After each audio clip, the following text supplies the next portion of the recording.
Hey there, friends. I wanted to speak for a moment on some of the information coming out regarding the ATF, how it pertains to stabilizing braces and their bastardized ruling and reclassification of those things, even though they cannot do that per the Constitution and per the Supreme Court rulings that have come out, even those that are not related to the Second Amendment.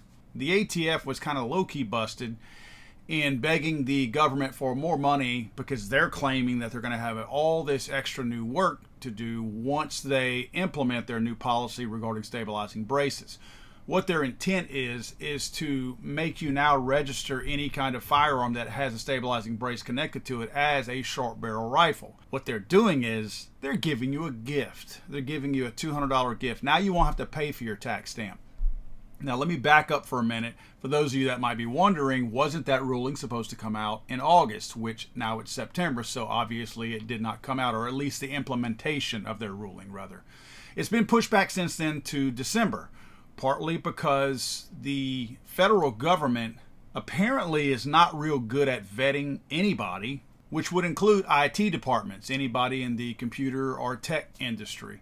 If you'll remember with Obamacare, how their website crashed, collapsed, they paid billions of dollars, and there are people out there that you could have paid $100,000 to who could have made something that would have absolutely worked from the day it went out there.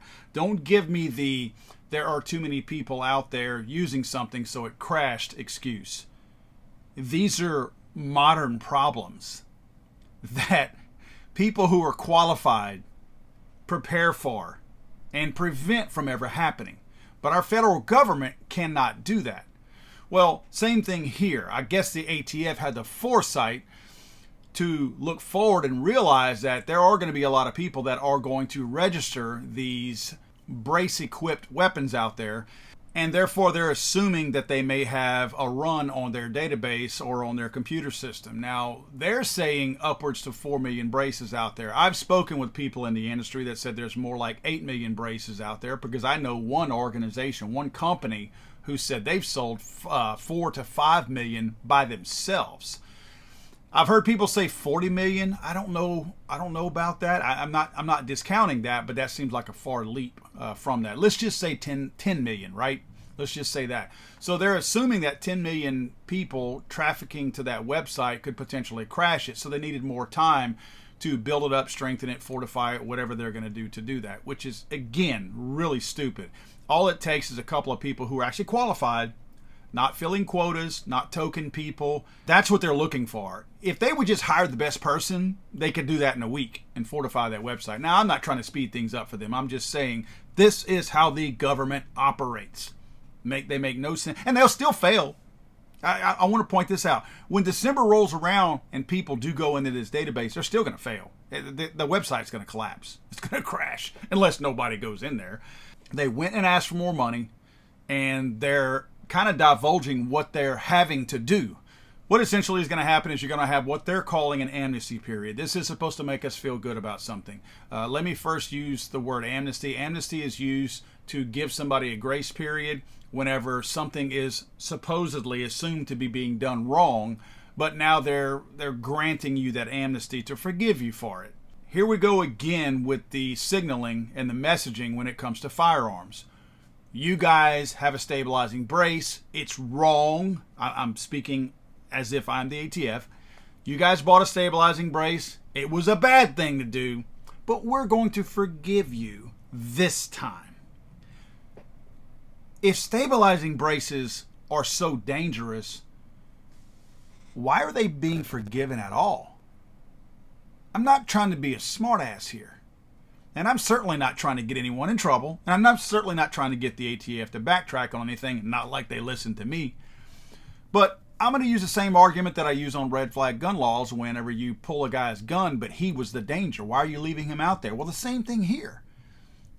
If these are such evil items and you admit that you know that there's 4 million of them out there, why in God's name are you leaving them out there? If they are so deadly, if they are that thing that everybody's using to kill everybody, which I think I traced it back to maybe 2 rampage killings that they were used in. And actually their reason for using braces, the left's reason for braces being so deadly and bad, is because they can be concealed and snuck into somewhere and then suddenly burst out and used to shoot people.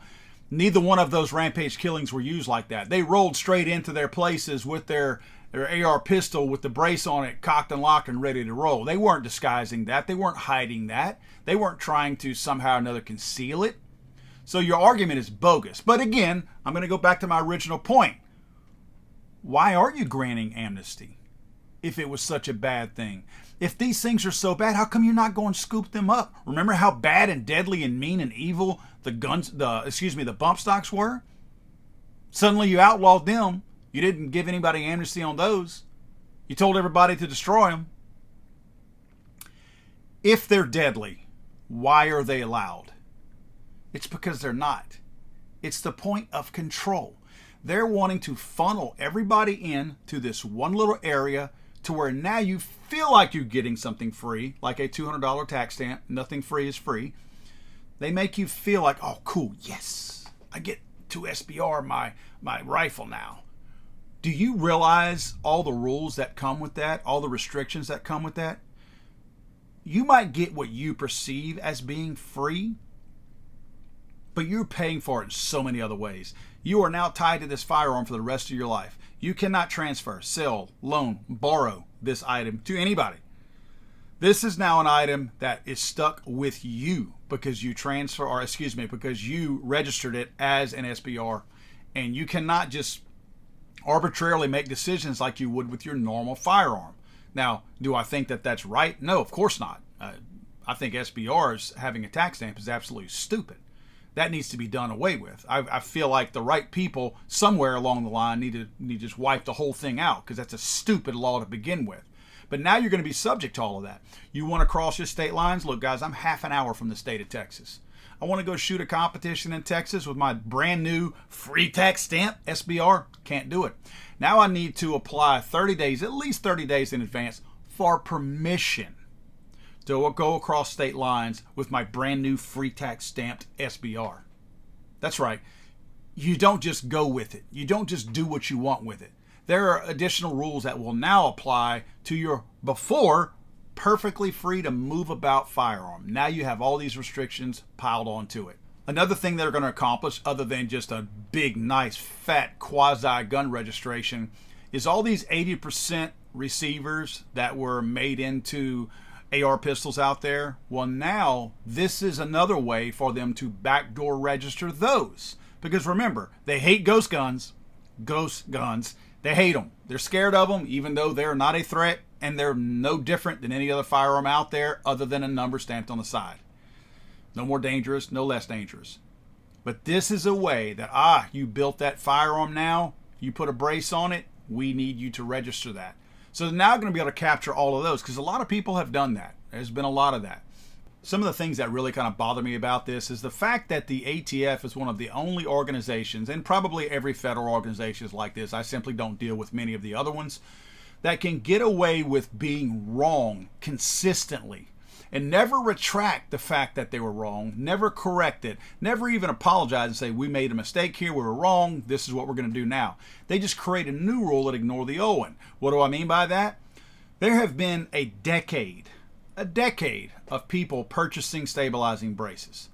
The ATF has handled every single one of them. Every single time somebody wanted to create a stabilizing brace for a particular company, they sent a working sample into the ATF. The ATF sent them a letter back saying, yes, this is an approved device. This is not a stock. This is a stabilizing brace. You are free to sell it, and people are free to put it on their firearms. Most of these companies put those same letters into the boxes so that you could have them when you purchase them, so that you could see that the ATF was giving it a, yes, you're good to go.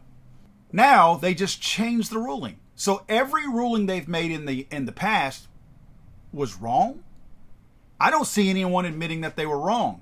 But by putting this out there, they're saying that everything that we actually sent out before was either incorrect or not done properly.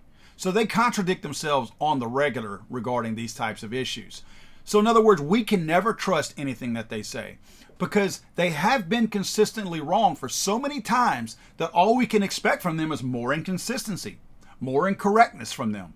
So they're just going to continue to correct and change their rulings and their decisions and their opinions all along the way, regardless of any official documents that came out from them on official letterhead from the DOJ and the ATF.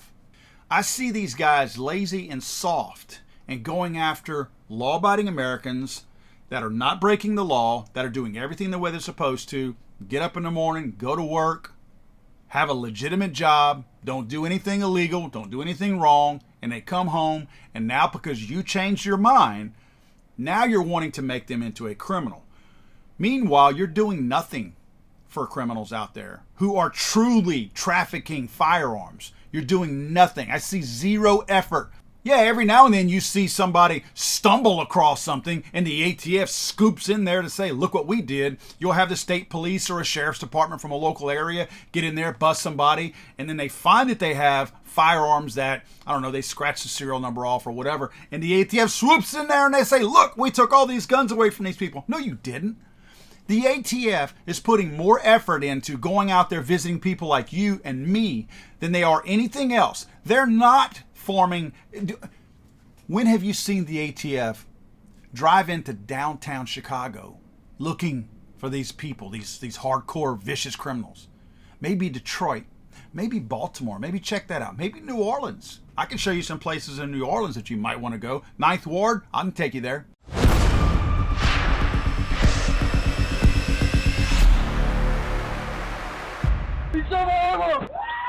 I'm sorry, I thought this was America.